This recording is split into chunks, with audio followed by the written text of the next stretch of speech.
breakfast puppies? This podcast contains adult language and content and is meant for mature audiences. Listener discretion is advised. Hey everybody, this is GM John from the Real Play Games podcast, and you're listening to one of my favorite podcasts, The Glitterbois.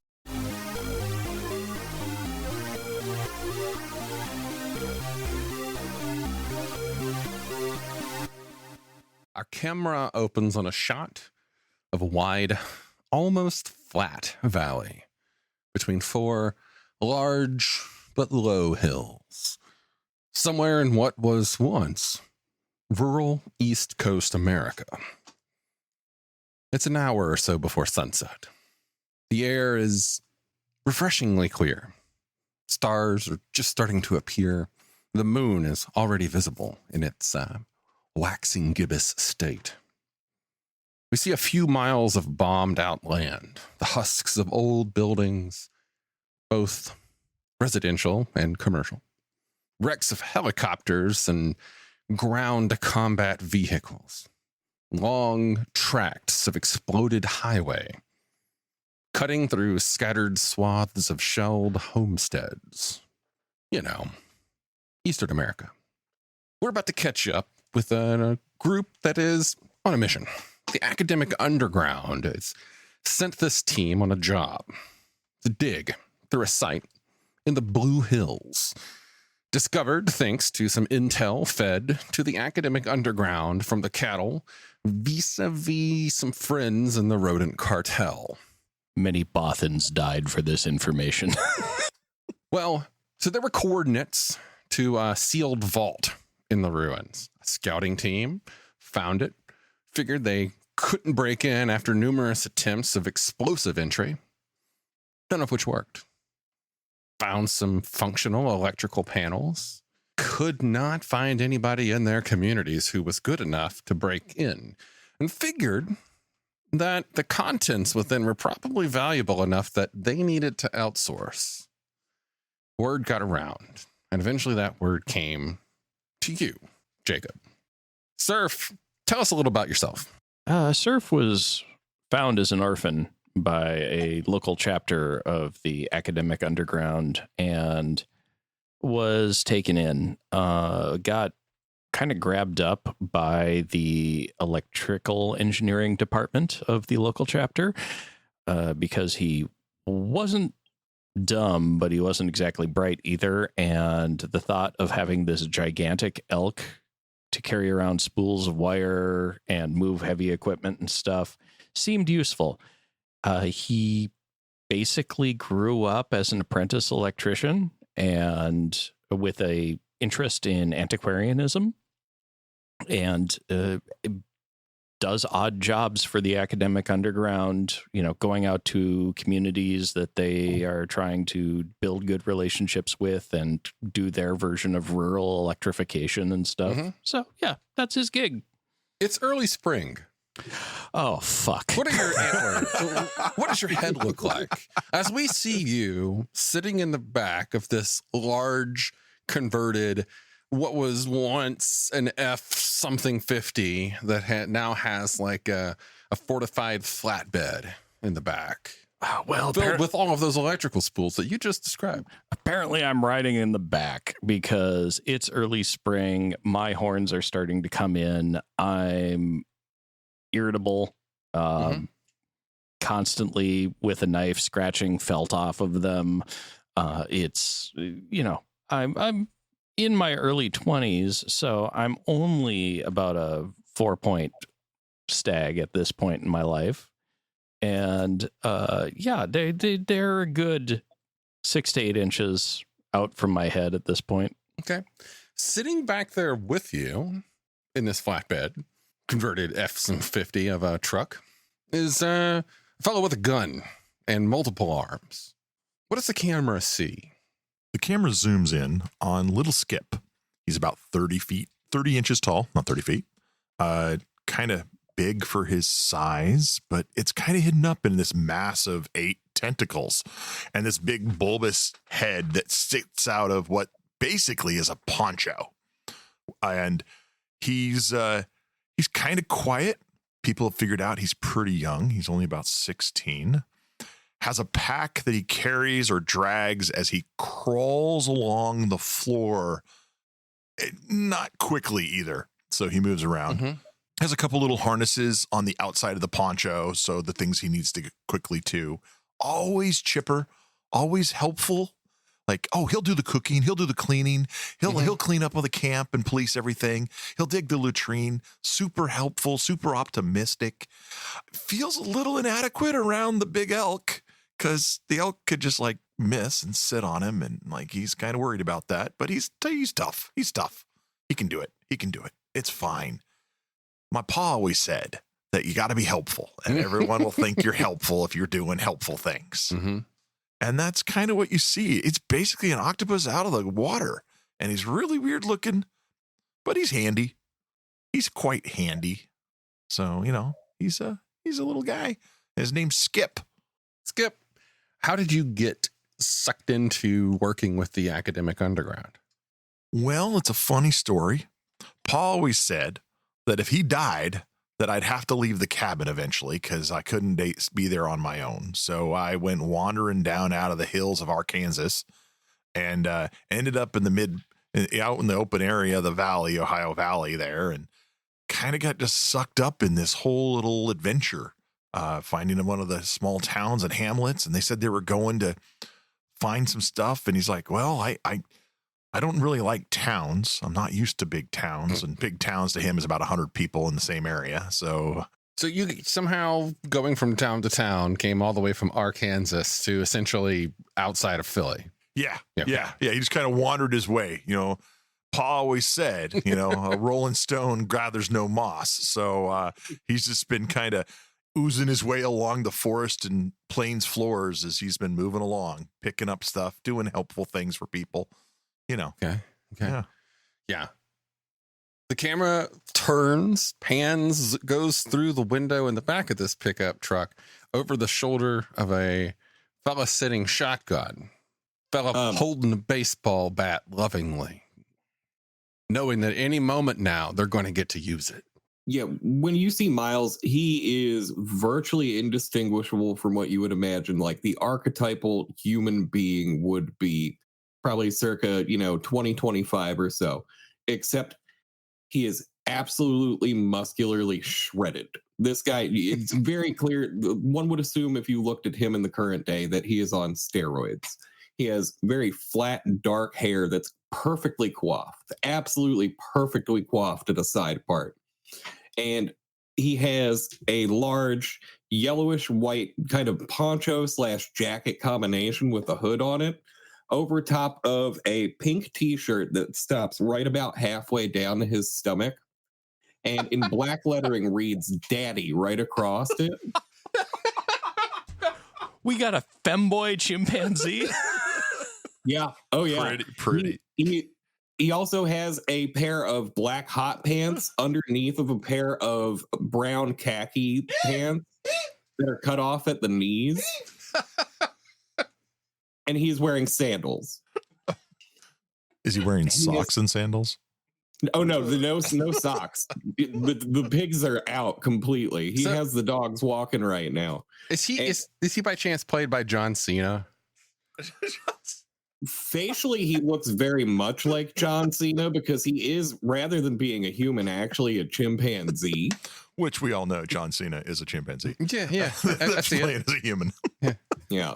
And he is a pretty boy, not very intelligent whatsoever. And he was actually kidnapped from an ape family, or rather chimpanzee family, as a child and raised within the empire of humanity on a plantation as a human child until he was liberated when the plantation was overthrown by a bunch of people trying to get the slaves freed. They didn't really know what to do with the kid, so he just kind of drifted with the most responsible people out of the people that ended up storming the plantation and ended up in a cat house in Philly because he's so pretty. After that, he drifted a little southward and ended up in Cardania. So how did you end up working with the academic underground on a field trip? Girlfriend. Okay, sure. Ex-girlfriend. Okay, and that leads to another question, specifically for you, as somebody who has worked, quote unquote, worked with or for the Empire of Humanity in the past in an unpaid internship, let's just say. What are your thoughts on them? Well, I'll describe it without his words because he has no animus towards them whatsoever, because he is not necessarily smart enough to realize the conditions that he was living under at the time. I mean, he's been on his own for a couple of years now, but he's really powerfully dumb. He even was like very much an embarrassment to the people that stole him and tried to pass him off as their own, because he cannot add. And he is barely literate, barely able to speak American. And yeah, overall, just not a very bright fellow whatsoever, but he's genial. He loves being around people and speaking to them. Do any of you have radio skill? Why, yes. You do? Yes. Excellent. You are also currently the radio operator of this mission. Not only are you the specialist, you are the crucial communicator. You, connected with a radio, have regular communications with an operator working with the academic underground from a remote location, who is more or less guiding you in this mission. Not 100% like mission command or anything, but they're keeping you updated with whatever things, and they are relaying information that you give to them upon your findings. You all have code names. Best part is I bet the himbo's not going to remember it, despite them being very simple. Your code names are Sierra for Surf, Delta, Skip, Foxtrot, Miles, and Tango is your radio contact. Now, Tango, you know to be a Boston-raised cat, goes by the name of Marvin. And then finally, your driver. They may have had a code name, but they have never responded to it. They only respond to, and they only ever say, Bear. Bear is your driver. Bear is a very large bear. Bear is only slightly shorter than Sierra, and that's only because of the handlers. This is a large Ford rebuilt pre-Flash vehicle, and Bear is crammed into it, holding that steering wheel like real close to his chest, hunched over it. His head is like pushed forward into the window. His eyes are almost pressed against it. Let's step backwards a bit. Your group came to check out this vault door, how it was pitched to you. And when you arrived eventually at the scene through much adventuring and much traveling and much having to deal with some of the locals, with the plains of cattle, and a strange group of insects that had set up in a building nearby and considered this their hunting ground, finally managed to find this vault door and the building that it was underneath. Second level basement. Now, the basement itself was mostly collapsed, but the rest of the building was fairly intact. Looked to be some kind of a science research lab out here in the middle of nowhere. But it wasn't your main goal. It looked mostly picked over. The treasure was just sliding down the rubble of the collapsed 2 floors of basement to find what looked like could have been a bank vault of some kind, but a lot more high tech. We're going to get to our first roll. Pitch me an electronic skill of some kind, Surf, to break into this vault. That still, strangely, has power. Weird. Okay. So for folks listening at home, we're going to do a skill check. Palladium's skills are fairly open-ended. Oftentimes, it's not a single skill for a single task. You can usually find and make an excuse for various skills to work in any situation. Sometimes basic electronics could work. Sometimes electrical engineer could do the same thing, but with a bonus. It all depends upon the pitch that you make to me. He's going to, using electrical engineering, going to look over the safe. Since it's a powered safe, that means its mechanism is somehow driven by electrical. I have a sneaking suspicion it's a magnetically actuated vault. So I'm going to try to pop open a maintenance panel and force it to reverse its polarity, causing it to flip its pistons back. Okay. I like that. Electrical engineering. We're just going to roll it as is. So that's a D100 or, 50 percentile. You want to roll under your skill? I rolled a 14. I am very much under my skill. Okay, I would hope so. Yeah. Got it. You get to work at this as soon as your group arrived there this morning. You set up camp the night before. Really only had like one dangerous thing out in the wild, and it wasn't even the insects. The insects were easy enough to deal with. You just sort of avoided them. They seemed to be hungry, and they didn't really seem to be hungry for anything that you had to offer. Strange. But the only danger was a camp that you saw a couple miles deeper into the valley that looked to be an Empire of Humanity forward operating base. They had some helicopters, looked like they were out here doing something, but nothing that they were doing seemed to be heading south into the valley to your location. So it was easy enough to avoid them. That was most of the morning. Late morning, you arrive here, start working on the vault. During that time, the rest of you are either keeping watch or, I don't know. Well, what is it that y'all are up to? So Skip, trying to be helpful, would be wandering around kind of a larger area, kind of, we'll call it a forward observer, a scout, and looking for tracks or traps or anything. Because that Empire Humanity, folks, those are the one things my paw said I got to be careful about because I'm not human and I don't want to live in the Empire. Skip is bright, but doesn't have a lot of context, just as Pa always said that they weren't good folk. And so I'd be looking around to see if maybe there were signs that they had been here or something had been here, even though we were told that it's kind of isolated. You know, Pa always said, you know, 2 birds in the hand is better than 1 in the bush. So he would, you know, kind of look around, and try to make sure that they weren't setting themselves up for an ambush. So. And I know Miles would be staring directly where he had been instructed to stare by somebody who told him to watch a direction. He would not really deviate from it. He might sit down, but otherwise would just sit there. If somebody speaks to him, he'll acknowledge them, but otherwise he's just going to stare straight arrow ahead where he's been told to do so. And he does have advanced vision. He gets that free as a primate. So, gotcha. So you're basically laser focused in whatever direction somebody last pointed. That's right. Got it. Bear is in the car. He hasn't moved. He's just waiting. You're not sure if he can leave the car. He hasn't complained. Bear's literally said like maybe 3 words to you, and one of them is bear. Bear, right. Do you have detect ambush, Buckley, or something along those lines? I do have tracking. I don't have detect ambush. And of course I have danger sense and I have trapping. So okay, real quick, danger sense. That's the ability or a skill? That's the psychic ability.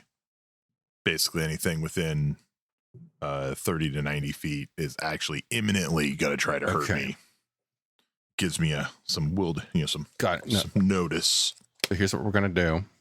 I want you to set something like a flag or something aside, like to make a note that your danger sense is going to kick in just a moment. Okay. You're going to know when it's going to kick in. I just need you to remind me of that. Okay. It'll be obvious. All right. Just remind me. Yep. Skip, I'll have you go ahead and roll tracking just to see if perhaps it could affect the situation. Okay. I will do that. And again, this is D100 skill. What's your tracking skill percentage at? 35. And what'd you roll? I got a 58. 58. Okay. Well, that's a failure. Yeah. But again, this isn't necessarily a win-lose situation. We're just trying to see if it's going to affect the situation somehow. So we'll get to that in a moment. Absolutely. The job is fairly quick, though. You're here for maybe an hour, and half of that hour is kind of finding the best way down the rubble and ensuring you have a way back up.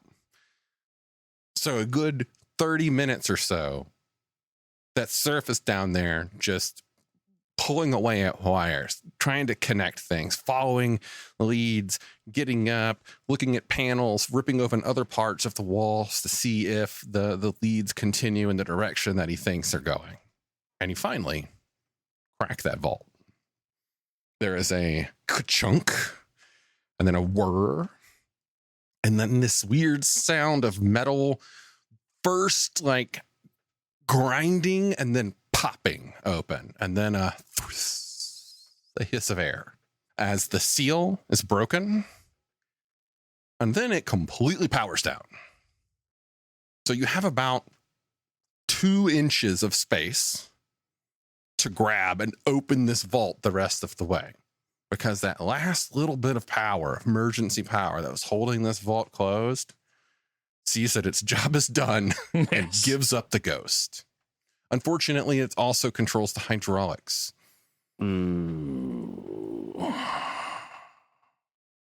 Machine no work. So I'm going to jam the haft of my Berdice polearm into that 2-inch space. Try to lever it open. Okay. What's your physical strength? Your PS score, one of the 8 attributes, folks, just in case you didn't know. My PS is a 38. Okay. Wow. All right. What is that haft made of? Wood. Okay. What is your IQ? 16. All right. Here's what I'll have you do. This is going to be kind of an off-the-cuff roll. We're going to make your strength. You got it covered. Yeah. Your strength has this covered. Your IQ is 16. So this has only ever appeared in a couple of very obscure references in some of the Palladium books, but it's also made very heavily focused on in Value of the Pharaohs. And we're going to kind of fall back to this method, and that is the stat check. There's multiple ways that Palladium has done stat checks, but I think this is the most effective. You take your stat, multiply it by 5. Which stat? IQ. IQ, yeah. Okay. So that would be a 70. Okay. No. What is your IQ 60, is 65. So I have a IQ of 16, and I'm terrible 80. at math. 80. Yep, 80. So you have an 80% chance of success at this test. That looks like a 60 to me, sir. 60. Okay. This check is very simply to have you pick up on the moment when you think that your polearm is about to snap and stop applying your ridiculous amount of pressure. For the record, Yeah. I don't have either of the 2 strength upgrades, so I didn't just grab it and rip it open, which I could have, but... You don't think that your stick is going to be able to have enough leverage to open this vault door. However, you think you might be able to with the assistance of some buddies.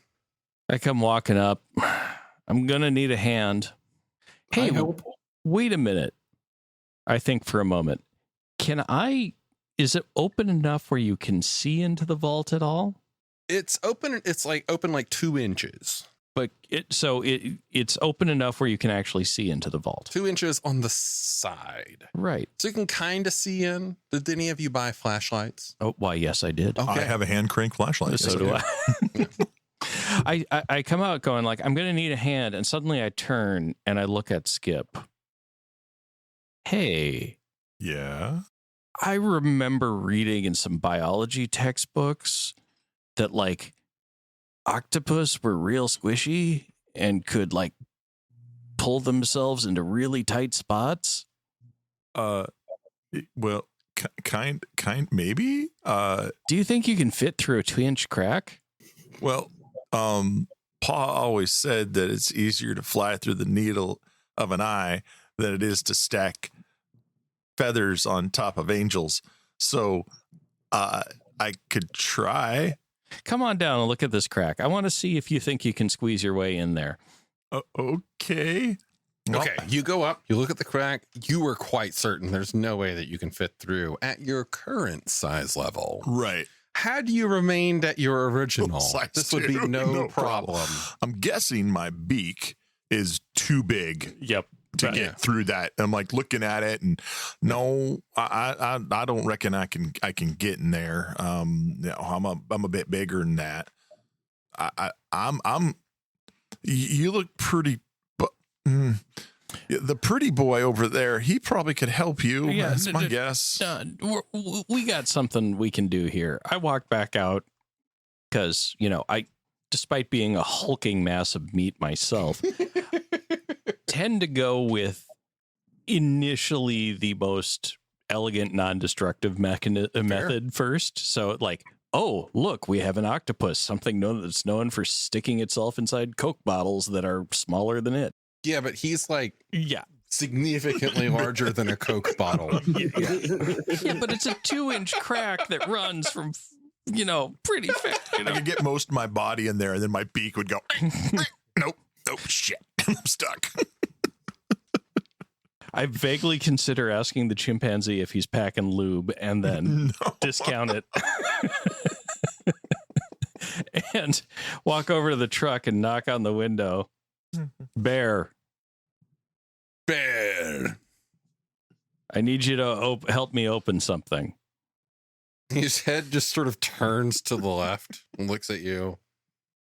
Driver. I need you to drive open a door. Da. And then there's just like creaking and cranking and groaning as the door just sort of pops open. And the bear, just one leg at a time, extracts himself from the driver's compartment. Not driver's seat. At this point, it's a compartment of the F-something 50 and follows you in. I watched the F-150 lift up as all the weight goes off the spring. You're actually afraid that when it like pops up and pops down, that like the axle might break, but no, it seems to be heavily modified on the left side of the vehicle. I was going to say they replaced the leaf and shocks on the left side. But only on the left side. Only on the left side. It's up 6 inches on the left side right now, but And he just lumbers slowly in that direction. Come on, you two. We may need a hand here. Okay. After you, Foxtrot. And Miles, by the way, is just laying down on the ground now with both of his elbows on it and hands on the sides of his face, kind of kicking his leg back a little bit. Perfect pinup pose. That's Foxtrot. That's your. That's you. That's you.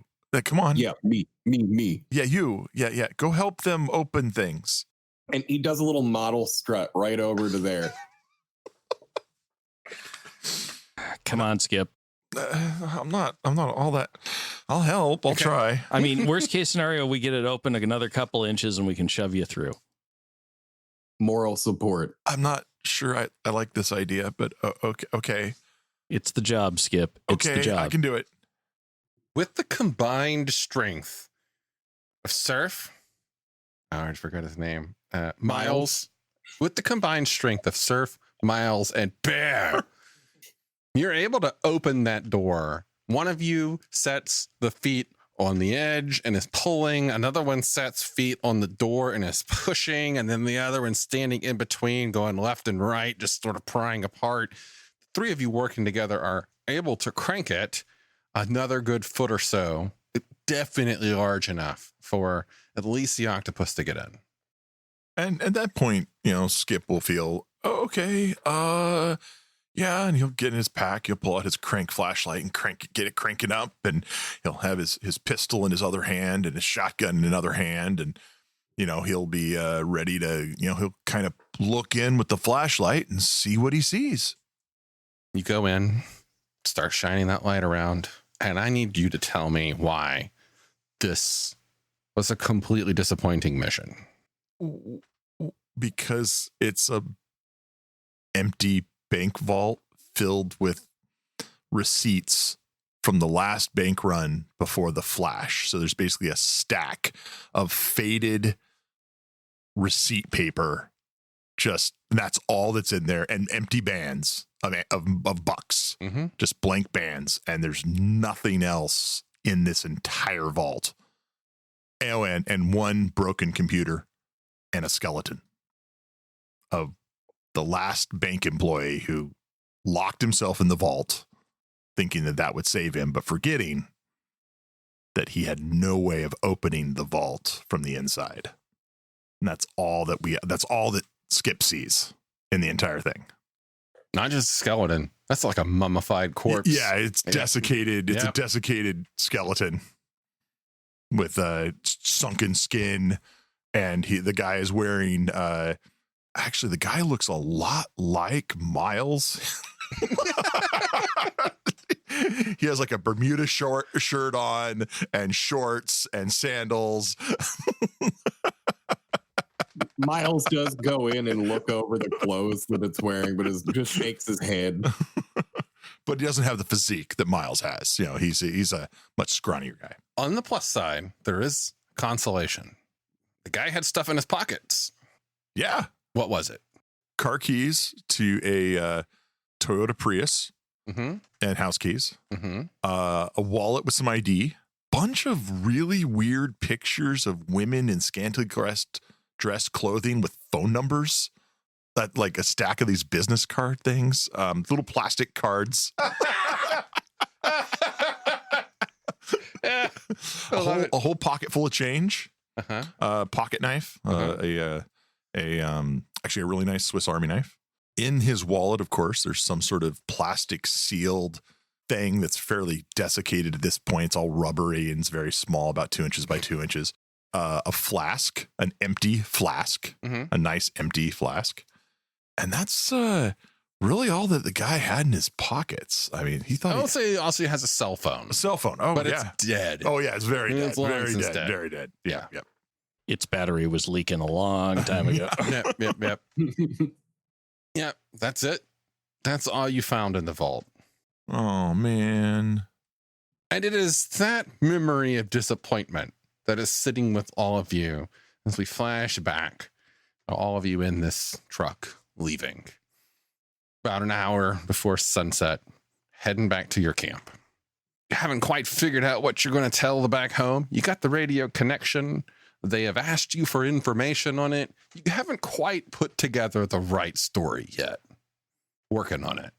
And that's when all of the faces that we're looking at in the cameras, we realize that they're not all content. They're actually quite fearful and tense because not a split second ago, they almost ran over another person, a human, startled them. The bear quickly turned and had to run the truck off the side of the road and managed just barely to hold on and not flip it over. And then you realize that that person that you almost hit was much larger than a person should be. Very shiny, very white, very heavy, very armored. And that's when the first artillery shell hits the road in front of you. Oh, That's not good.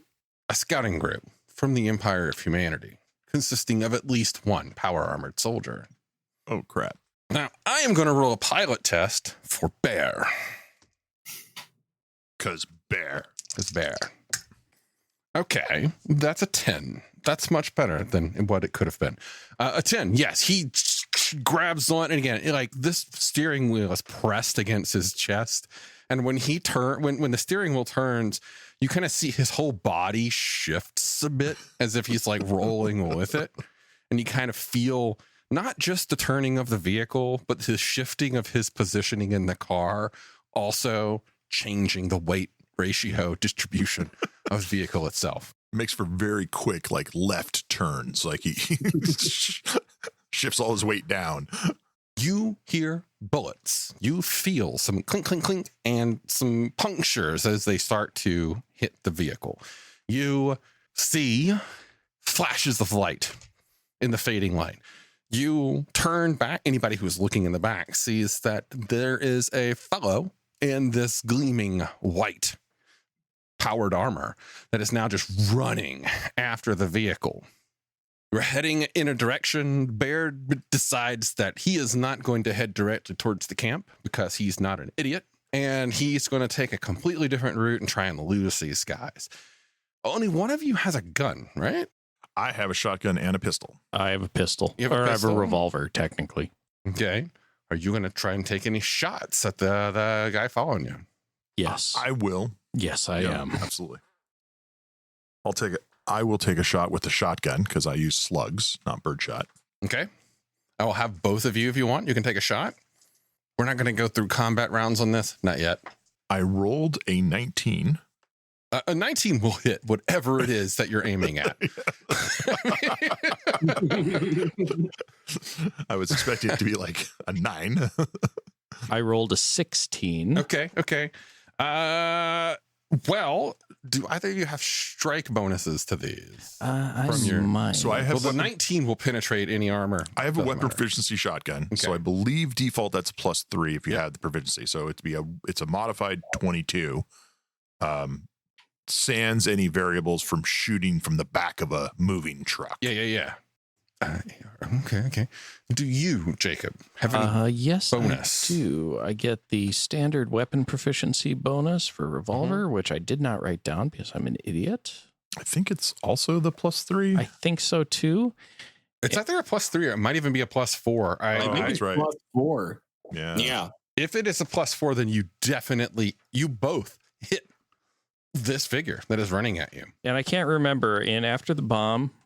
This is where Rift system, Palladium systems occasionally differ. Do you add PP? Nope. Okay, cool. Nope. So yeah, I got either 19 or 20, one of the two. Both of those rolls will beat an 18 AR, which, as we know from our discussion on the After the Bomb in our previous episode, that these armors are heinous. Oh, yeah. Yeah. Mm-hmm. Okay, I'll have both of you roll your damage. Okay. I got 12. I hit for 12 points of Okay. damage. 12, 17, 20, 26, 28 damage total. Okay, it's a pistol and a shotgun. Shotgun. yeah. An Angus 48 Magnum revolver. Boom! Mine's a 20 gauge, so it only Okay. does 3d6. So How much was that, Jacob? That was 28. 28, so 12. So, okay, got it. Here's how this goes. You are doing the skid move and trying your best to both hold on in the bed of this trunk, as Bear just doing this Fast and the Furious kind of trying to Tokyo drift its way around a corner in this F-250. Fortunately, Bear is smart enough to know the weight displacement ratio of the vehicle with him as it. He's actually really fucking good at driving and does it in such a way that it's almost like an ice skating skid through gravel. Okay. But that's the moment that it just momentarily catches up with you. It leaps up, lands not fully in the back, but enough to grab onto the back of it.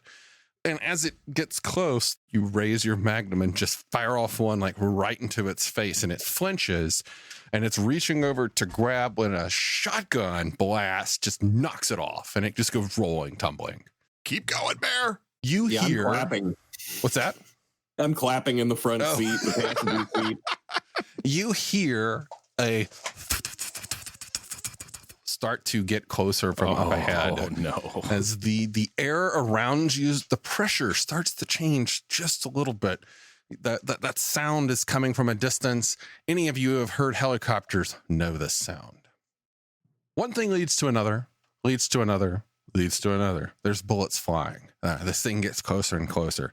You at one point manage to like lead it over a bridge and just like shoot it, and it falls off the bridge. You're like, yeah. When the second one appears in front of you. Hmm. And you, Bear, just like, instead of trying to swerve, just puts the pedal down and slams into it. It hits it. It tries to brace itself. It is just, it's strong, but it's just not 80 miles an hour F-250 strong. And it gets knocked back. You all get knocked around. I'm going to have each of you, there's a thing you can do in Palladium called roll with impact. Yeah. Because I'm assuming nobody was wearing their seatbelts. I don't think there's seatbelts in the back anyway. Yeah. So. What seatbelt? I was going to say, if someone told Foxtrot / Miles that what seatbelts were, he might have put them on, but if no one told him, so roll. So this is a roll with impact. You want to get a 12 or higher. Yeah, I got a 4. Okay. Okay, I have a +5 on this roll. Balance So that is a 7 + 5, 12 exactly. Perfect. I rolled a 15. This is going to hurt. Gotcha. Anybody who did not succeed at that roll takes 22 damage. Anybody who did succeed at it takes 11. Now, As you are thrown from the vehicle. What was the target again? 12. 12. Okay, thank God. I'm assuming that my armor doesn't take this because this is actually happening to me. This is happening to you. Yeah. So this is 22. Unless your armor is an airbag. No. I don't think it is. It's a silk poncho kind of thing. So that's not an airbag. It's not an airbag. It's not. Skip is an airbag. Skip is an airbag. Oh, the sound of an octopus hitting the ground at high speed. What does it sound like an octopus gets thrown from a truck at 80 miles an hour? The truck and the armor go off, and it's just the three of you left. No sign of where Bear and the armor went. There is a crunch and a bang and a roll and then a boom, and then they are gone beyond a hill. And then there's a larger boom and a big of smoke goes up. Meanwhile, you look to your right, and there is the shelled out ruin of an old, strong building. Okay, I say building. It looks to be an old, raggedy shipping crate of some kind that has been shoved inside an old raggedy shipping crate of some kind that then in turn has been shoved inside the ruin of like a old helicopter. But it is buried a bit. It is off the path and you don't see anybody tracing you. So Skip will quickly point it out, say, okay, let's hopefully Bear's fine, but let's go take cover over here because Papa always said hiding in the bush is better than waving your ass out in the middle of nowhere. As he's going on with his folksism, I grab him by the poncho and start running towards it with him in one hand and grabbing the chimp by the scruff of his neck in the other and just hoofing it, literally. Okay. In the distance, you hear some gunfire, and you also hear the of the helicopter. It gets closer, and then it goes away. You hear static come through suddenly on your radio, followed by Sierra, over. Come in. I ignore them for the moment as I toss the two in the shipping container and dive in after them, and then I grab the radio and go, Sierra, over. Sierra, what's going on? We've got sounds of things happening out there. I've got some things happening on the radar here.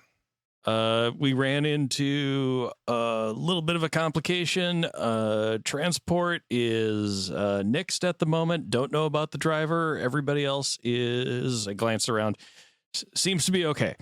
Wait, I'm sorry. What about the driver? Last I saw, going over the side of a bridge. Oh, God, no. Not Bear. He's on loan. It's unbearable. Poor Bear. The cartel's going to kill us if we don't return him. Well, he might be okay. I'm like yelling from the back as I start to try to apply some camouflage to this container so that people don't see us because I'm thinking we're going to be hunkering down here. Got it. As this conversation's happening and this little stressful back and forth yelling on the radio, you're out trying to camouflage things, and you notice in the ground where the base of this inner crate would be is another sealed door, and it looks high tech, like somebody installed in a shipping crate some crazy ass futuristic hand scanner panel, wires going all around it. In fact, there's tiny little blinking lights at different corners of it. Like, I don't know, maybe your pa once watched this show called like Battlestar Galactica or something like that, but this looks like some fucking alien shit. Maybe we were given the wrong directions. And I go back in like, hey, Sierra, could you come and take a look at this real quick? Are you sure that's a priority? Yeah, I am. I really, come quick. Okay. Just. I truck over there and I'm like, oh, okay, obviously the priority. Sarah, let's go. Oh, Sarah, come in. Can't read you over. And I immediately just get to work with monomaniacal focus on trying to figure out how to override the lock. Okay. It's a handprint scanner, obviously. Thankfully, I also have locksmith, so there's some advantage there. And I'm going to go to town seeing if I can override this. Okay. I'm going to turn this into a 3-step skill challenge. We're going to start with whatever skill you want, lead into a second skill that you nominate of yourself, and a third skill, whatever. Knowing the skills that you have, I know at least one of those skills is going to be electrical engineering, and another one of those skills is going to be locksmith. Now, either you, if you have another skill that is applicable, can bring it, or if somebody else in the group is like, oh shit, I just happen to have, security systems overrides as a skill or something, you can bring it into play. Is there a haircut portion of that lock? Will barbering apply? I mean, if you have locksmithing, that trumps my lock picking, or my picking locks, really. So we will provide Not necessarily support. Are you good at it? We're all equally good or bad at our skills. Actually, you have one more point of intelligence. You may have bonuses. I'll tell you what, let's just start with electrical engineering or locksmith. Your pick. I'm going to start with electrical engineering. Okay, roll it. The percentile under your skill. That's a failure. Okay, what'd you get? I rolled a 72. Over? 67. Not the worst. So it's not going to end the situation. It's just going to make your second skill check a little more difficult. So we're going to go for locksmith. And because you failed at this one, but you didn't fail by much, you're just going to have a 5% penalty on that. All right. 5% penalty. So I got to get under a 22. That's not happening. Okay, Jacob's bad luck is I rolled a 95. 95. Okay. No, this is going to be good. When the GM says, no, this is going to be good, it's going to be good for someone, not necessarily the players. We'll see how this goes. Improper credentials supplied. Please present for visual scan. I shove Miles in front of the scanner. He's the most human looking out of all of us. I quickly grab Miles and kind of shuffle him in front. And there's like that green scanning triangle that we're all used to, of the little lights that come out and go up and down Miles's face. Miles, what's your physical beauty? Miles has an 18 physical beauty. Okay, so you have a 90% chance of succeeding at this.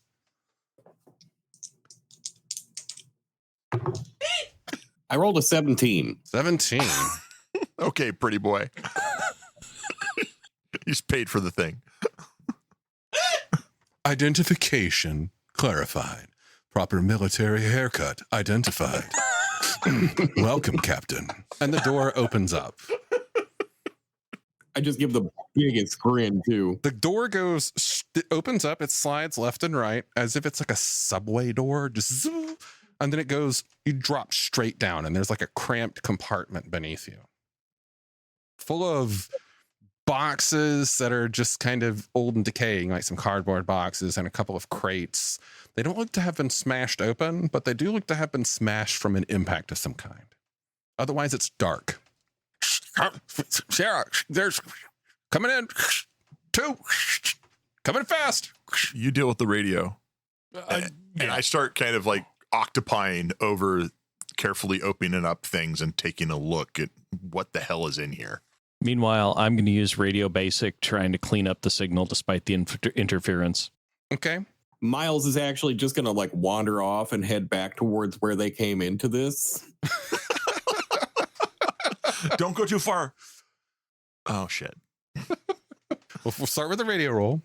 23. That actually is pretty good. My radio is like 67. Okay, so, cool. We'll get to that in a second.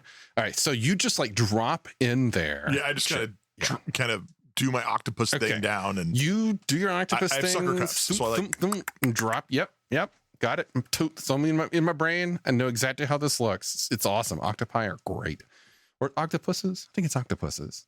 I think that's the actual plural. I think it can be both. Anyway, doesn't matter. Yeah. Anyway, you drop down, and within a few moments, there is the door seals behind you.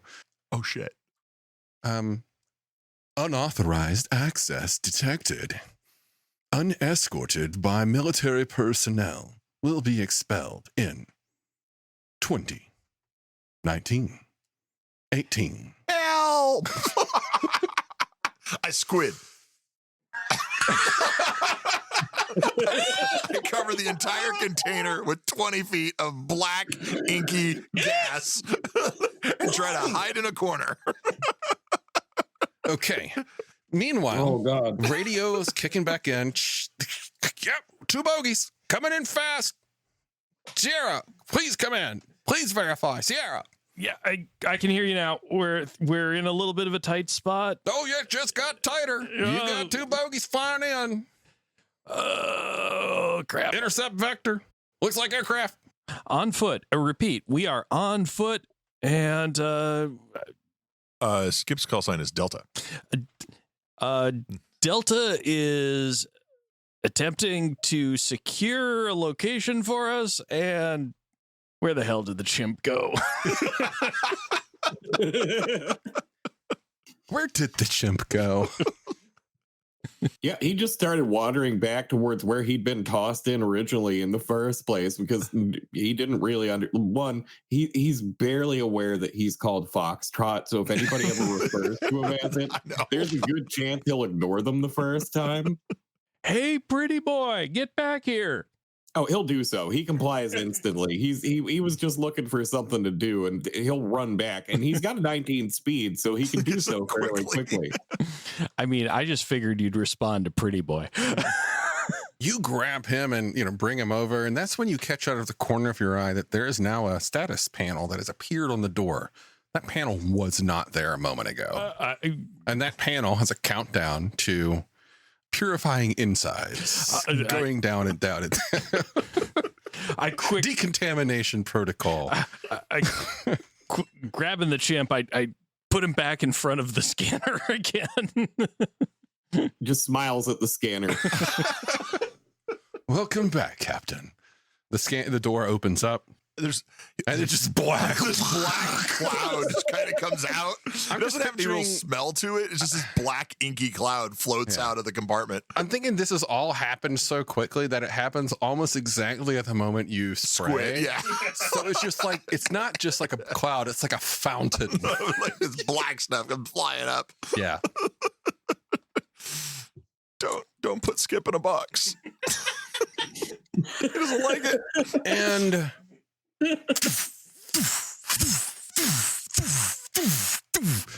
heavy footsteps are sounding outside. Ah, shit. Unless somebody wants to go before surf. No. Well, I'd be trying to crawl out of the box. That's about it. I don't want to be in here anymore. This is a little meta, I know, but I'm going to shit. John, what's the name of your character again? Miles. Oh, Miles Longer. I'm going to use Miles in front of me to just push him into the box that Skip is trying to come out and shove myself in afterwards. Just to hopefully the door will close and I can figure out a way afterwards, because going toe to toe with a revolver against another battle suit doesn't sound like a good plan. No. Okay. Yeah. You I'm like push him down and like drop down on top of him because it is a straight drop down.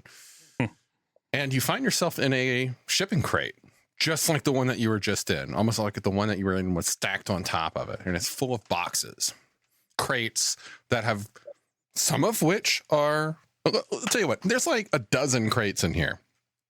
And, we're thinking shipping crate, like these are the kind that you see full size shipping crate can be dropped onto the back of a train cart kind of thing. There's about a dozen crates in here, varying sizes, half of which are metal, the other half are wood or some kind of a composite. All the non-metal ones are just smashed apart. And it doesn't look like somebody came through and smashed. Looks like they were smashed apart when this thing got thrown around somehow. Of the metal crates, 3 of which are still strapped in. The other 3, their straps just broke. And then they just bounce, and just, got dents all over. Haphazardly strewn all around. As you drop in and the lights go out, tiny little lights begin appearing at the corners, providing a dim illumination. And you look up and the door that you came in is gone. Up above, you hear a thump, thump, thump, as if something moving around. And nothing but static on the radio. Well, at least they'll have a hard time getting in here. I hope so. The lights begin to keep lighting up around the edges of the crate, the floor. And then once they reach to a point that is more or less geometrically crisscrossed with the position of Miles, the lights then begin to appear closer and closer to his feet, coming in at a crisscross pattern until they have intersected where he is standing, then begin to glow. And then more solid lights begin to glow, leading away from him to the wall in front. That whole thing is going to terrify Miles, by the way. Miles, I think it wants you to go to the wall. Like, follow it. It's like lights on the dance floor, Miles. Just follow the lights. Just go to the light, Miles. Okay, but as soon as you say lights on the dance floor, that immediately prompts him to make a dance check. This is great. Why did you bring this guy? Oh, he doesn't dance well either. He got, ironically, a 69. No. But he only has a 40. So he's basically there twerking. And not twerking well. Twerking calms his nerves. Throws it back the whole way to the door. Yep, he twerks his back up. He backs it up. He backs that truck up to the door. Okay, so you and scene. No. The door. Yeah, so the lights go up to the wall, and then they open to the left. They move to the left and right around the floor, and then at about like 2.5 feet to either direction, they begin to work their way up, and then like a door-shaped aperture appears and opens up in the wall. Oh, please! On the other side, you see a completely identical room minus the crates. And on the far wall, lights begin to appear, seemingly at random, almost like that pattern from the Matrix that so many people have as their screensaver afterwards. Right. Lights start to kind of flow downward, but it's not an infinite flow. They flow down and then they start to meet, and some of them start to form shapes that begin to flow out, and as the lights are forming. Sierra, do you have any idea what this is? Pa never told me about this. I got nothing. Actually, I might have something. Mm-hmm. I might have something. Okay. I'm going to roll my antiquarian skill. Oh, okay. Sure. Roll it and tell me what you get.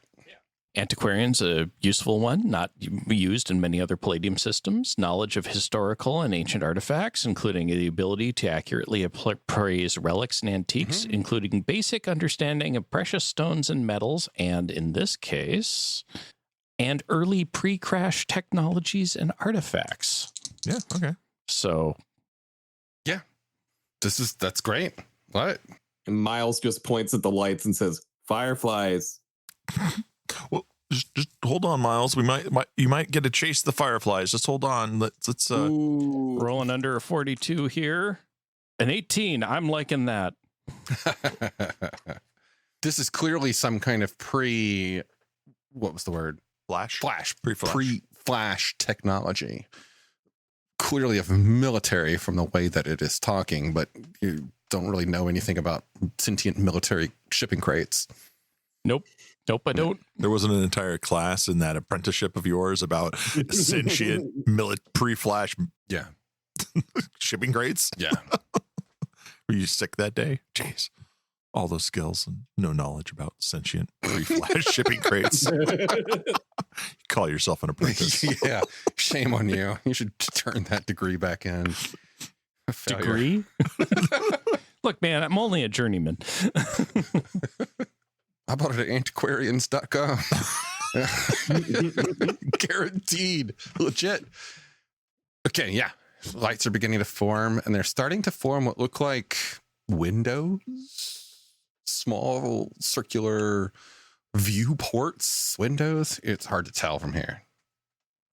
Images are floating on into them, and some of you have seen computer screens, and I guess it looks kind of like that, but weird. Still static on the radio. Oh boy. Do we still hear the stomping around? A little bit. Okay. Yeah, it's a little quieter now. Eerie. Okay.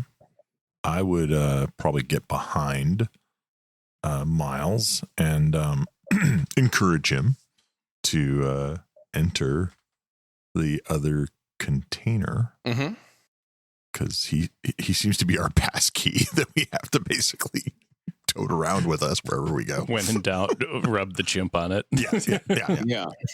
And honestly, he's about as useful as a pass key right now, because once you direct him, he starts heading to where you want him. But otherwise, he does not comprehend what's going on right now. He thinks you're just hiding and maybe playing a fun game. You push him in and follow him in, and the lights begin to like appear all over. And you walk up to the images that are appearing on the wall at the far end, and you start to see they are forming into rectangular screens, and it looks as if they are molding and taking shape and becoming a little bit three-dimensional as they start to extrude from the end of the shipping crate. And as you stand and try and make sense of some of the words, who here can read? I can read English. Okay. I can read American. Those of you who can read English specifically are starting to see words that appear to make sense. But again, it's almost as if what you're looking at is still in the process of forming. So letters are starting to appear on the screen, but they're not appearing in an order that you would recognize as words. Things are moving together, taking shape. It's like watching the T-1000 in Terminator. Or the interesting to Sneakers. Or the intro sequence to Sneakers. Yes. The one panel very specifically seems to be taking more shape than the other, and it is coming up at just about head height to Miles. Hello. It pops up, takes shape, begins to extrude just a little bit, and words finally start to form into coherent sentence structure. And as you are reading the words, they are being read to you aloud by that same voice. Primary governance module. Missing. Locating. ... Locating ... And that just continues. Locating ... Locating ... Sierra, do you know? Primary governance module cannot be found. Backups governance module active. And the floor begins to rise beneath you. Behind where all of you are standing, seats begin to rise up out of the ground. Sierra? The room expands and shrinks in different directions. What's going on? I recommend sitting down. Okay. I gently pull Miles into one of the chairs. Oh, you don't have to pull him. He immediately runs to one of them and sits down on it as fast as possible. As you do, it almost feels like the whole room that you are in is positioning itself so that Miles is at the center. And the console that was appearing has just sort of maneuvered to rise up in front of the captain. Great. I'm going to try to fit myself into one of the seats. It's going to be a little bit uncomfortable. I'm 6'4" and 350 pounds, so slightly larger than they probably intended. The words continue. Primary directive. And all of this is happening in all caps. Primary directive. Refuel. Triangulating position. Triangulating. ... No response from positional coordination. ... Re-triangulating. ... No response from positional coordination. And this just Keeps continues going. for some kind. Another panel begins to open up in front of In front of the octopus, another panel opens up. Mechanical systems status, : uncertain. Repairs required. Arrow points to the right. Lights open up, and then another panel opens on the right side. Conveniently a simple stroll from the octopus man. Sure, I'll get up. Paul always said you should help out. So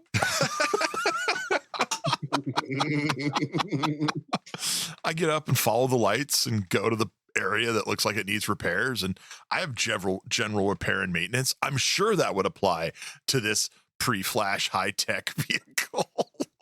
What could go wrong? So you go into the next room, and it's like it's taking shape around you. Mm-hmm. It's like you're walking into a shipping crate that is becoming something else, unbecoming a shipping crate, right, and becoming something else. And what you see as crates are beginning to materialize and take shape into broken machinery. Okay. And you imagine this is happening in the other room as well, but those were probably not crates so much as onboard systems suffered a catastrophic failure. What skills do you have? General repair and maintenance. General repair and maintenance. Otherwise, I'm very much your outdoorsy type. I have like pick locks and general repair and maintenance. Carpentry. Yeah, like I don't have any electronic skills. I don't have any mechanical skills. No, I got this. I got it. Okay. Hold on. Okay. There, another panel begins to open, and this time a voice is happening around you, but it's a little restrained, as if it's not quite max headroom level of malfunction, but more assessing user competence, assessing level skill, assessing ... And this time it says ... assessing ... skills assessed, appropriate challenge optimized for user. And all of this machinery changes in front of you. And where you were starting to see broken machinery take place, it's changing into different shapes that all are switching down to different colors. And you have a whole bunch of red spheres. Okay. A whole bunch of blue cylinders and a whole bunch of yellow pyramids, and then a whole bunch of green cubes. And then all around the walls open up a bunch of circles. Oh my God. Triangles, squares. I'm not dumb. I'm just simple. I have a 15 IQ. So I'm like looking at this going, Paul always said some people that talk stupid to me. I ain't stupid. I can put shapes in holes. Fine. I'll do this. And I'll start picking up the squares and putting them into squares and circles into circles. So you start to do that. And then at first it starts to work, and then they start to be ejected. And then you start to pick up, after a few more tries, that these need to be done frequently at the same time. Oh, okay. Okay. And they are all conveniently placed within an arm's reach of you. Okay. So we're going to turn this into... how am I going to do this? This isn't really a Palladium system. This is just me pulling shit out of my ass. I got it. We're going to turn this into a series of attack rolls. Okay. Perfect. I'm going to need you to make 8 attacks. Okay. And we're going to do this round by round. Okay. So how many attacks per melee do you have? I have 5. Okay. In round 1, you could make 5 attacks. Okay. All right. Let's just go ahead and roll 5d20, and you're going to be rolling your strike bonus. What is your IQ? 15. Okay, you're rolling. Add your strike bonus to this. Okay, I have a +1 to strike, and your target is going to be an 18. Oh my goodness. Okay. All right. Let's see. Let's see what we can do. This will. I got really close to succeeding almost on 1. Almost on one, but I didn't none of them succeed on succeeded. any of them, Okay, no. it's turning out to be much more complicated than you thought it was. Yeah, it is. As you're having to move all of these things at the same time, and you're just not doing it fast enough. Right. They're starting. You push one in, and it flies back out, and almost hits you in the face, and you have to dodge it. Right. That's when you start to hear the banging and the slamming coming from back the way you guys came, as if something is trying to break in. Oh no. Anyway, back in the front seat, retriangulating. ... Signal lost. ... Retriangulating. ... Triangulation success. Contacting nearest fuel depot. 17 kilometers. No handshake. Contacting fallback fuel depot. 38 kilometers. No handshake. Contacting fallback fuel depot. 91 kilometers. No handshake. And this just continues. Another panel has opened up right in front of Surf, and you're starting to see status gauges appear. One of which is fuel, and it is low. Oh boy. I am going to use my read sensory equipment. Oh, good. That's a great skill. Trying to figure out like what we're in, anything I can about it. Like, is the speedometer and Just mile, Yep. Roll that sort of thing. Miles was probably dancing to the repeated computer warnings that it was giving and then got disappointed when it stopped. Oh. An odd 3. 03. Okay. 03. You are making sense, more and more sense of what's happening here. And it almost feels as if you are reading things where you're expecting something to see it's appearing, as if it is reading you, reading it. Ugly. So you make out that its fuel level is pretty low. You start to make out that its age is pretty high. This thing has been here for quite some time. Estimated time of operation counts up. You start to add the number of hours and days together, and you realize that this thing, whatever it is, ended up here around the time of the flash. Yeah. Great. And then another panel is opening up that is tracking hostile targets. 2 identified. 6 incoming. 2 rapidly incoming. Miles? Yeah. Repeat after me. Engage hostiles. And another panel appears showing an image of the crate that you guys first went into, where you found the door.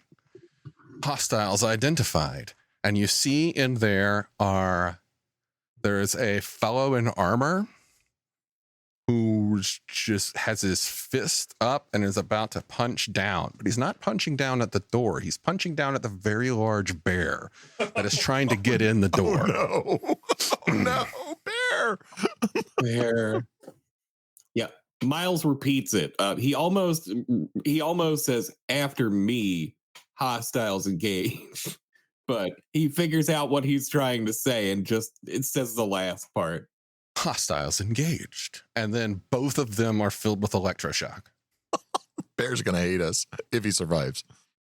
The armor stands up. Yeah. The armor like pulls back and twitches a bit and then goes into straight 100% standing up, legs straight, arms down mode and just falls over. The bear is just twitching on the ground. Miles covers his eyes. Oh no, bear. Well, I'm not seeing this. I'm in the room getting really frustrated at trying to play perfection. Let's do this again. You have another 5 chances. I'm playing the worst version of perfection that you can imagine, for Childs of the 80s, the evil game that is. I got 1 success. 1 success. Okay. You need 7 more. Jeez. I'm gonna hate this thing. Anyway, contacting fallback fuel depot. 480 kilometers. Handshake confirmed. Warning. Limit extended. Warning. Chances unlikely. Course set? ? Miles, say yes. Say yes. Wait. Yes, say yes.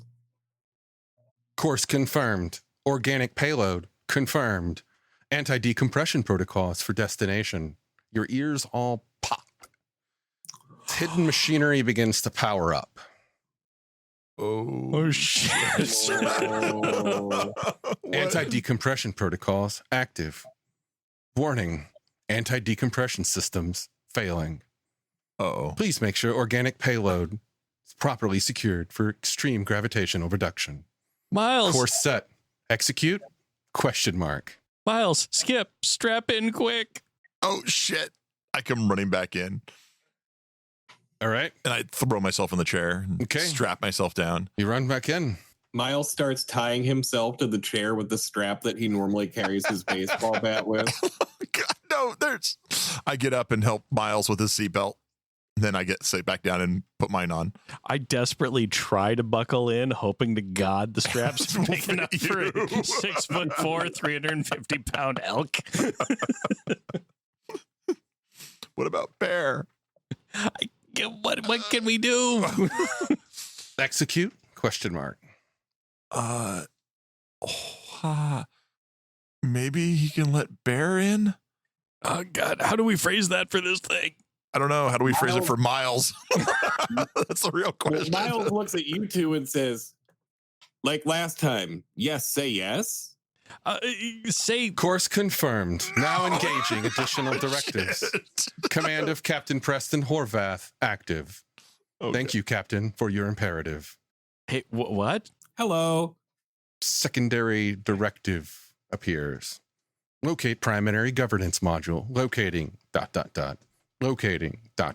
As the ship begins to form around you, and you realize that you are in the cockpit of a plane. Of some kind. Great. We're in Some kind. we're at the cockpit of what amounts to a pre-flash B-32 Hustler. And it launches. Skip has no idea what It this is not Matt is, a Matt slow is excited. launch. It is like moments. One moment it is rumbling, and the next you are being pressed back in your seats as these engines fire without warm up. Just Oh, God. Oh, God. Miles just screams. So the next series of events will be scored anachronistically by the song "We're Here for a Good Time" by the 1970s band Trooper. Oh, God. The ship launches. There are two helicopters in the air that are extremely surprised when the ground opens up beneath them, and this blackbird-looking thing just jets out of the earth. An eruption of ground and actual old shipping crates all around it. They open fire, but it's too late. It's just moving so fast. There are shots fired from the ground. It looks like there's still one guy with armor down there who has a shoulder-mounted rocket of some kind that fires after it goes wild. And y'all are being pressed back into your seats, and it is getting tighter and tighter and tighter, and none of you are wearing suits of any kind prepared for this. Yeah. if that's assuming that high G suits exist anymore, right? Which they probably don't. Your beautiful and brilliant captain is still just screaming, but his lips are just flapping back. And actually, with the lips flapping that way and the screaming, for a moment, he kind of does have that chimpanzee look about him. It's remarkable. Then the two incoming jet fighters catch up and try to follow and lock on. That's when another panel appears, this time in front of the octopus. It says, hostile pursuit detected. And again, this is all being spoken to you as well by the same voice as the words appear. But let me rephrase that. Not as the words appear. As you read the words, they are spoken to you. Okay. Interesting. Hostile pursuit detected. Generating defensive measures. 1%. ... 5%. ... 15%. ... And you feel a shifting in the heavily shaking and vibrating vehicle until finally Defensive measures generated. Activating. Then another panel lights up. Again, there was no panel here before, and it shows, and it pops up right next to the fuel count. And this time it shows missile count. And you watch that number, which starts at 12, rapidly decrease as you feel the vehicle just go in a staccato beat of something happening. And then there are 2 explosions, and the missile count stops at 4. And then that panel vanishes. Defensive measures no longer necessary.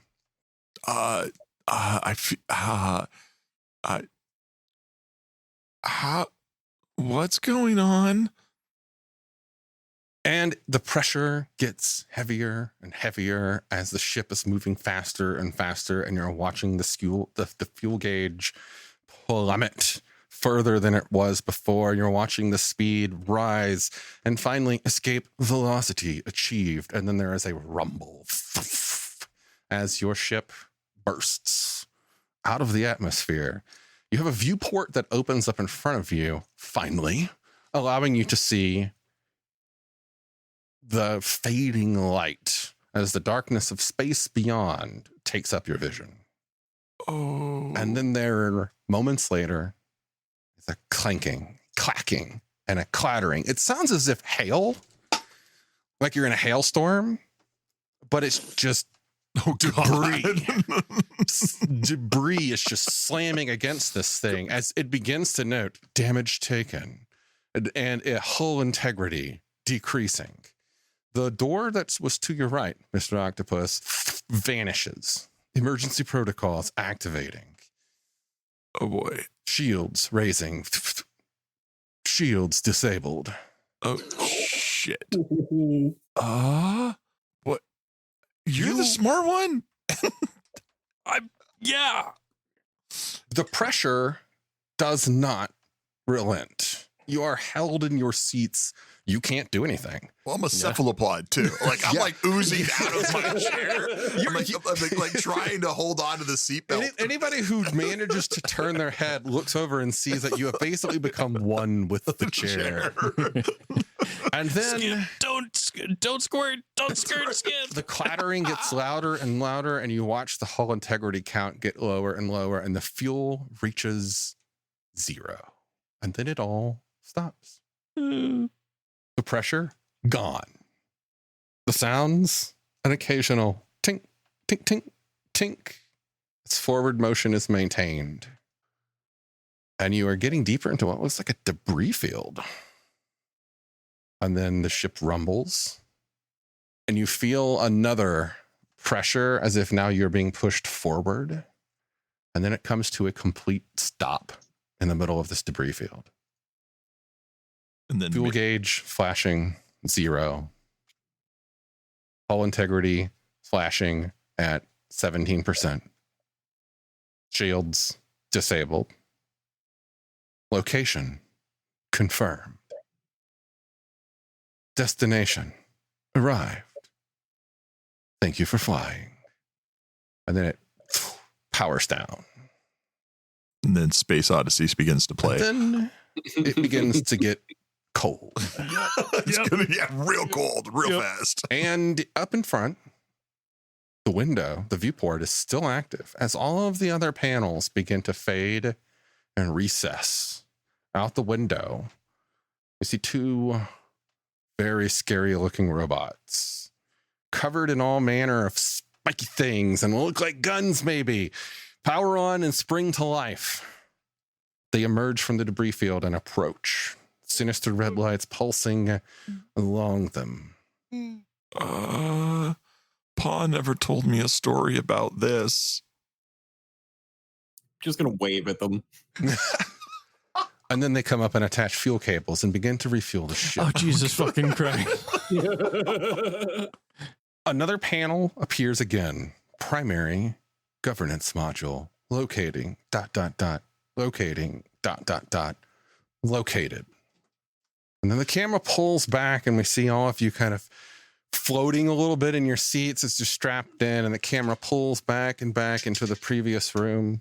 And we see the crates that were ruined, but are now just chunks of machinery that need repairs. And then the camera pulls up into the first crate, which was part of the ship. And in that crate, you have the unconscious bear floating in the air.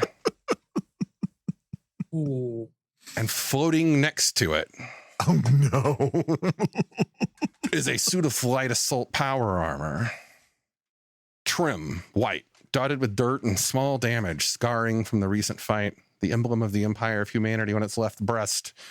Underneath a rank patch showing an armored fist and the letters MPB.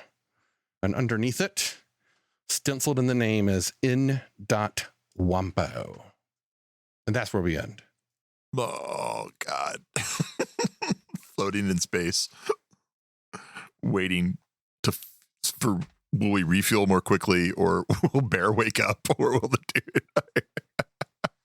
Hey, at least it's not rift space. Right, this is true. We This is true. would have gone shredded on a micro level as soon as we hit the out of the atmosphere. I gotta remind you, when it comes to mutants in orbit, there's kill sats in both. The difference is whether or not they're doing MDC versus SDC. Well, there's nowhere near as many kill sats in ATB. The Lucas stations and the various stations aren't intentionally putting the micrometeorites around the atmosphere to contain the planet. So that's a much improved difference. Yeah, we just have to worry about automated mass drivers. Right. So that was a demonstration of the Palladium rule system. Yeah. Something that I've kind of been wanting to do for a while, and I'm calling it the Glitterbois Set the Scene. First trial run at this. No, that was good. I wanted to try and do it without heavy focus on combat, because I feel that so many games are like combat. It's like, how can we make other skills useful and interesting in an exciting, action-packed way? Absolutely. So, yeah, what are your thoughts of that? I thought it was great. I loved it. I love that one of the only skill checks that I made was dance, and I failed at it horribly. I really, really love that you position that Miles ended up being the face for the ship. Yeah. Well, as soon as y'all were when we were talking about I wanted 3 rolls, and you're like, well, the only thing I can do is haircuts, and my brain was like, yes, that needs to happen. Well, I mean, if you look at the 3 characters, the only one that would be recognized by pre-flash systems would be, ironically, the human-looking sexy chimp. You know, like it's you didn't see it, but I'm like, yeah, okay, that's really novel. Okay, we'll go with that. I mean, come on, it's just a rule of life. Never underestimate the hot femboy. Well, yeah, and pre-flash military, they were known for sending chimps in space. So. It's true. It's true. Oh, I was choking down so many chimps in space jokes. Yeah. That was when I was posting earlier. It's like, I'm so excited about we're playing today, and I think I'm going to really make Father Morpheus happy, because I remember you saying like, Shadow Fade was something you Shadow really Fade liked. is one of my favorite like Easter egg like things in the game, and if you read After the Bomb really quickly, you miss it. If you read it really quickly, because the picture is like, oh, it's a crashed aircraft, and then there's some block of text about what this downed aircraft is. Yeah. And when you started describing it, I was like, oh, well, this is just wish fulfillment. I want to, but I don't have the character who can fly it. We have to have the stupid chimp fly it. Oh my God. It's like the worst case of like, where we're going to have to puppet the stupid chimp, who's the only one that will be able to figure this. Oh no, this is going to be hilarious. Well, I also want to give a special shout out to some of our patrons. I'm not going to name you, but I think you should be able to pick up who you are. There were at least 3 patrons that I played homage to in this session. I know I nearly interrupted to ask if one of them was who I thought it was. Yeah, at least 3 that I was like, how can I cleverly pay homage without calling out like, poke at this person? So I hope you guys appreciated it. I had fun working those names into it. I didn't get everybody because some of this, half of this I wrote, and the rest half was just kind of an ass pull. So, yeah. Well, isn't The that best way to GMing? do it. The GMing at best is half written, half ass pull. Like I mean, my home campaigns are about 10 written. it's a loose guidelines of a storyline, maybe. Yeah. So, do you think that was an effective demonstration of the way Palladium works? Yeah, I definitely feel so. I mean, one of the nice things about Palladium is just because you fail at a roll doesn't mean that you've been, it's not the end of the world if you fail on a roll. I don't know. For a minute there, I thought we were walking into a missile silo, and it's like, oh God, the chimp is the one that is recognized by the command system. This could be the end of the world. It exemplifies the way Palladium is run at the tables around the world. Mm-hmm. It's not rules as written. It's some seat of the pants type of roles and what makes it feel right. Yeah. And this is exactly how Kevin describes it. He's not tied to the rules, and that's something that's really hard for a lot of people. I know sometimes on the Glitterbois channel on the Discord server, people get really hung up on what the rule itself says, and that's great if that's fun for you. But for this, all the rules as written wouldn't apply necessarily to these situations. We have 3 characters where rules as written probably could have done very little with the way our skills were, but when it comes to like, hey, let's do some combined roles here. Let's kind of build those types of things that you come off the fly are great. And it adds to the story and adds to the drama. And, you get your really good roll at the end of 3 not so great rolls. And then you're like, wait, Barbary? Yeah, barber? Yeah, we can use that. Yeah, my hope is to show that the system can be used in a freeform way, or that it's even meant to be used that way. Like the various opportunities that you have to flex the system, it's versatile and it's powerful. And even though the rules aren't specifically written for skills to be used in a certain way, if you look at the rules, there's actually very little guidelines on how skills are supposed to be used. They simply cover the scope of a skill. So why not apply it to something more freeform and esoteric? That's my take. Yeah, absolutely. I mean, a lot of people look at, especially if they've heard of rifts, they're like, oh, there's a billion rules to that. And you've got to, if nobody can figure out all the rules or knows all the rules and it takes so long to come up with a character. It doesn't. It can be a very streamlined process. It just depends on whose hands you happen to be in when you're playing it. Mm-hmm. Because it has that level of versatility. There's a lot of different ways that you can go with stuff. So you need somebody to help kind of rein that in for you as a player. Yeah, agreed. And the After the Bomb setting from a complete role-playing game aspect is an excellent entry point into Palladium in general. Right? It gives you everything you need, and it's very concise, and it's very focused, but it's still unleashing your imagination as soon as you walk out that door of character creation, right? I got my character, now what? Right? Yeah, and it broadly simplifies a lot of things that you'll find far more options around. Like, the psionics in this game are different than you'll find in other Palladium games, but they do the job just fine. And broadly, you're not having to normally, unless you're in weird particular backgrounds, juggling nearly the number of skills you are in most other Palladium games. Yeah. But each skill selection is still important. It's still helpful. It still can apply to any given situation. Mm-hmm. So there's still no wasted skill per se. Yeah. So folks listening, we want to try and do these from time to time. This is not an indication that we're starting a new campaign. Just want to make that clear. This is just still clear. Please. Fun scene to play through with a special guest that we're delighted to have. And has been thrilled to be here. I love your character. I want to make very clear that all the comments I've made about him have been appreciative. I want to make it very clear. I'm going to steal your name for an NPC. My players don't know it. Miles Longer. I love it. I love it. I love it. Well, there was like Okay, there was a point where the octopus was like, "Oh, I can fit in everything," except my brain was like, he's about to say, I can fit through that hole, my whole body, except my big dick. And I was like, that's coming. Oh, I'm surprised. All right. He's 16. I know. He's very sheltered. He's scrupulous. He's a very sheltered 16-year-old encephalopod.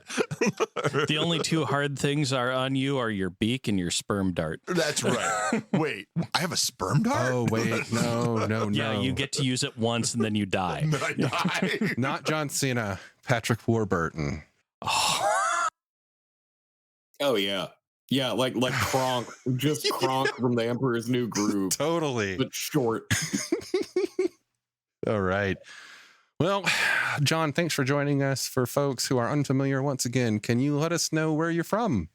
Yeah, I am from the Real Play Games podcast. You can find us at realplaygamespod.com, and we play a lot of Palladium games, including After the Bomb. Done, some Dead Rain, some Beyond the Supernatural, a bunch of Heroes Unlimited stuff. We've done a bunch of stuff with that. And yeah, episodes every Friday. Folks, yeah, check that out. Real Play Games. I hope you get the joke, because I didn't. I only did after you pointed it out. Okay. So thanks again, John. This has been a blast. Oh, my pleasure. Absolutely. Thank you so much. And folks at home, we will catch you next time. Have a good one. Starships, magic, mystic martial arts, romance.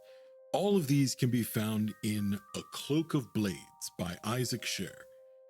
You might have heard my name before. I've done a lot of voiceover work for Breakfast Puppies, and I've recently released my first novel. It's available on Amazon as an ebook and paperback, and you can get it for free if you have a Kindle Unlimited subscription.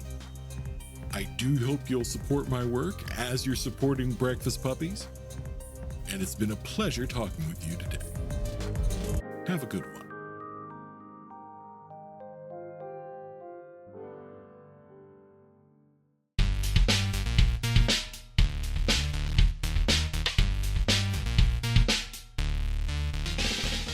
You've been listening to The Glitter Boys, a Palladium Books fan podcast. Glitter Boys, Rifts, the Megaverse, and all other such topics are the property of Kevin Siembieda and Palladium Books. Please buy all their stuff and help keep them in print and making more games. You can order directly at palladiumbooks.com, and their entire catalog is available digitally at Drive-Thru RPG as well. Our opening music is 8-Bit Bass and Lead by Furby Guy from freesound.org. This closing music is Caravana by Philip Gross, available at freemusicarchive.org. All sound effects used are self-made or acquired via Creative Commons Zero license. If you like what you have heard, find us on Twitter and Facebook as The Glitter Boys. That's BOIS. And check us out online at breakfastpuppies.com/glitterboys. And also join us on the Breakfast Puppies Network Discord at breakfastpuppies.com/discord. And if you want to help us out, please spread the word and help us build a community. Thanks again for listening. We'll catch you next time.